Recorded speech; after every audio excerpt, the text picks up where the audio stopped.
kanya. Andyan yung mga kapatid, tinatayo pag nadapa. Kaya salamat po itay, kahit pa namin pasaway. Nandiyan lagi sa likod, nakasuport at gumabay. Dahil ako'y minsan ligaw, hindi ko na natatanaw. Gulong-gulong na aking isip, parang gusto sumigaw. Buti na dyan pa si kinaliwanag niya, sinundan ko. Kaya pangako sa sarili, hindi na mabibigo. Hindi na ko liliko.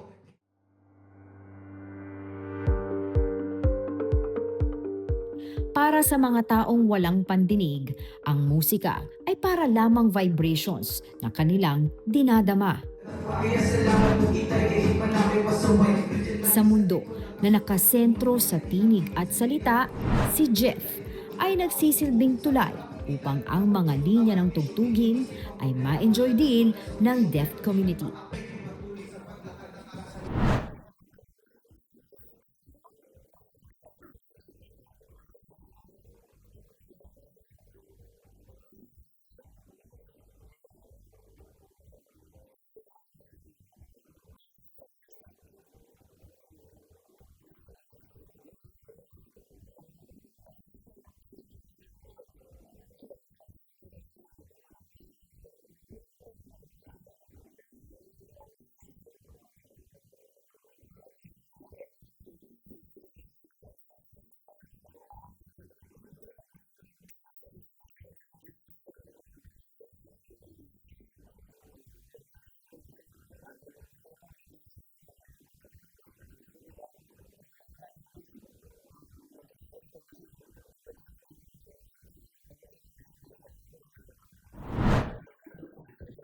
Ang karera ni Jeff bilang Filipino Sign Language Interpreter ay isa lamang aksidente.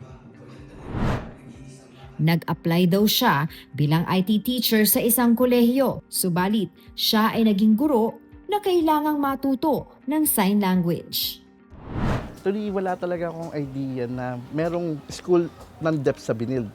Tapos sa second interview, yun na, doon na, nagulat ako. Pagpasok ko, wala. Sabi ko, ba't ganito? Sabi ko, ba't nagsisinyasin ng tao? Hindi ko alam ito. Sabi ng interpreter, sabi ko, ma'am, pasensya na po, hindi po ako marunong magsenya. Sabi ko, hindi po marunong ganyan. Sabi sa akin, bakit ka nag-apply? Hindi ka pa marunong magsenya.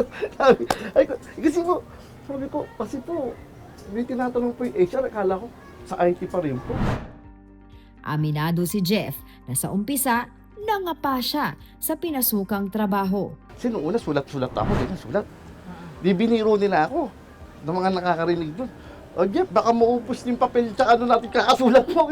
Kasi siyempre, tinaya naman ako. Sige ma'am, papatuloy na po ako mag-sign. Sabi ko pa nga, nagbiro pa nga ako doon, ma'am, gusto ko na po mag-sign.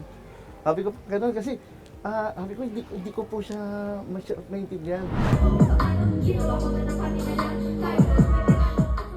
Subalit, ang pagsubok sa sign language ay unti-unting nagamay ni Jeff at nagbukas ng mga oportunidad para sa kanya bilang isang sign language interpreter.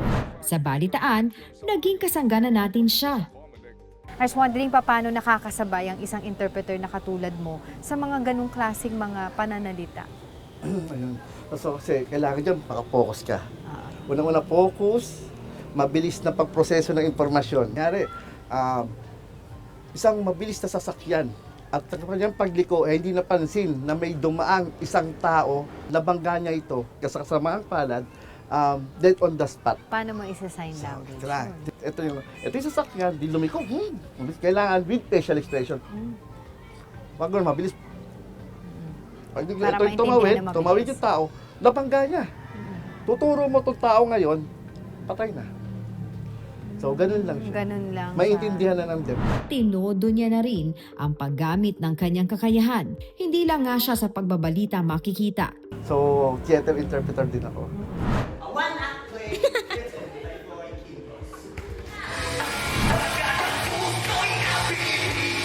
Pati sa music festivals at sports, present rin si Jeff.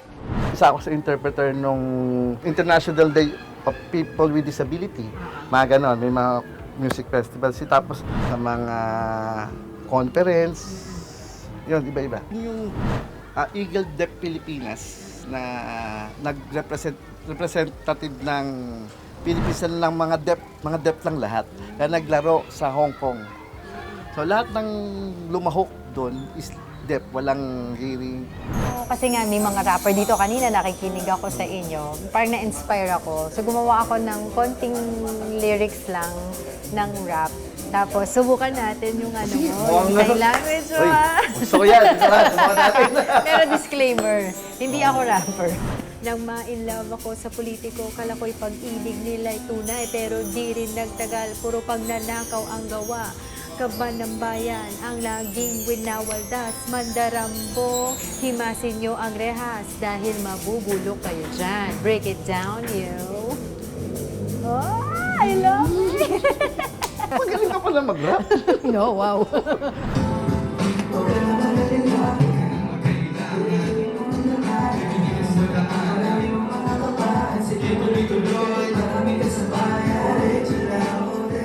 Sa bawat kumpas ng kamay ay mensaheng tiyak na makararating. Walang maiiwan, lahat may boses sa komunidad. Isang paalala na ang tunay na inklusyon ay karapatan na dapat maranasan ng bawat isa. Angela Lagunsad Castro, mukha ng maliliit, isyong malalaki, dokumentado. Mga kapatid, Jig Manikad po. Pagdating sa mahalagang balita sa loob at labas ng bansa, dapat una sa lahat, mag-follow at mag-subscribe na sa social media pages ng News 5.